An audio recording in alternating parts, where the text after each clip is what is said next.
We have one more question, that is, in our organization, somebody has asked, in our organizations, person left earlier would like to return back. How do you rate the behavior? Well, first of all, congratulations for that people are coming back to their organization once they work. It's a good sign.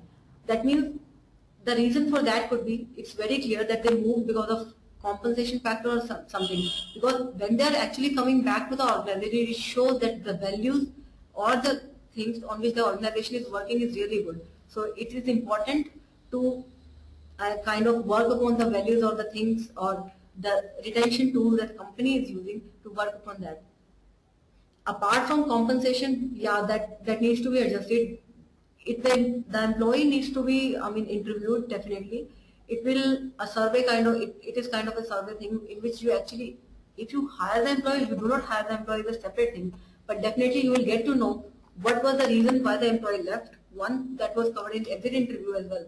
But when the employee has come back, and you are actually interviewing that person, you will get to know that how the reason of coming back is related with the reason of exit. So apart from compensation, other factors are also attracting employees. This is a clear indicator, and maybe what factors that attracted the employee to come back, maybe worked upon for other employees who are working in the organization for increasing their longevity. It will work as a feedback for other, I mean, currently retention tools that the company is working upon. We have another question, that is, many IT companies today are asking women employees to work after office hours, and it has become very difficult for a working women to strike a right balance between work and personal life. How to handle such kind of situations, especially married women employees? Yeah, that is, I mean, quite a reasonable one. See, there are two things. Actually, my mother is working, so I'm sharing this personal experience with you as well. Uh, Intercloud Technologies is one company where they actually have this thing. Team leaders or project managers where they are supposed to take client calls as well. For US projects, maybe early in the morning, 7:30, or in the nights as well. So they do require to work after office hours as well. Maybe their shift timings differ or their shift timing is there, but they are supposed to work outside their shift timings. So how we can handle this situation? We can work upon the concept for work from home, especially for women employees. So this will actually help a lot.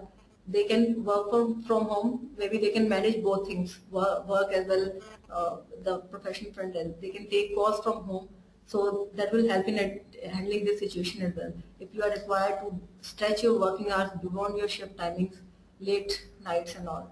So kind of safety factor is also covered in that, and you can manage both home and work as well.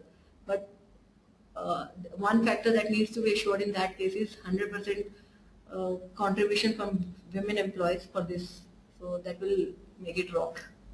Well, we have another question in flow. That is, if the company doesn't allow to work from home, how do you balance the personal life and professional life? Well, it depends upon individual to individual. In government organization, we don't have this concept of work from home, definitely. But in that case, you do have this kind of flexible timings, right? Flexible timings could be another option for the same, right? Or maybe alternate your working hours, weekly working hours are calculated, and you are supposed to work these many hours.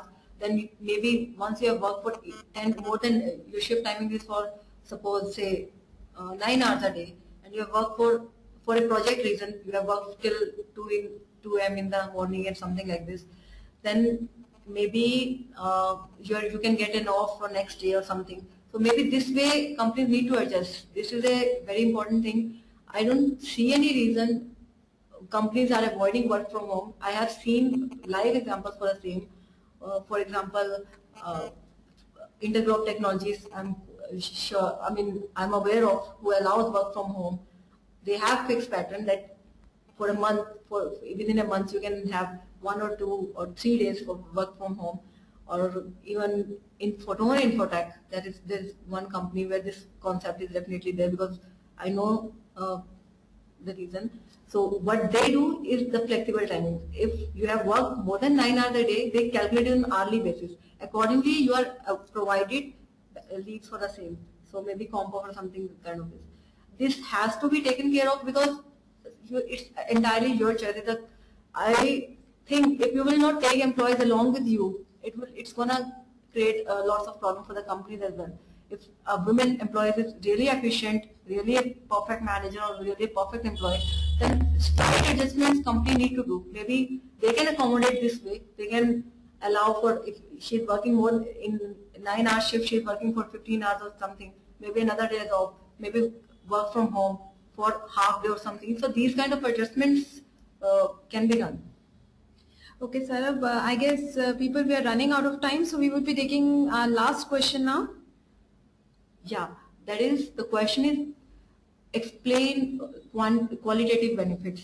See, qualitative benefits may include like your medical insurance policy or health care policy. The company provides credit cards or it pays for your internet bill that you use for for work or some other reasons. Then discount coupons. Then there is this referral programs, etc., where you are given gift vouchers and all. Then interest-free loans for higher studies.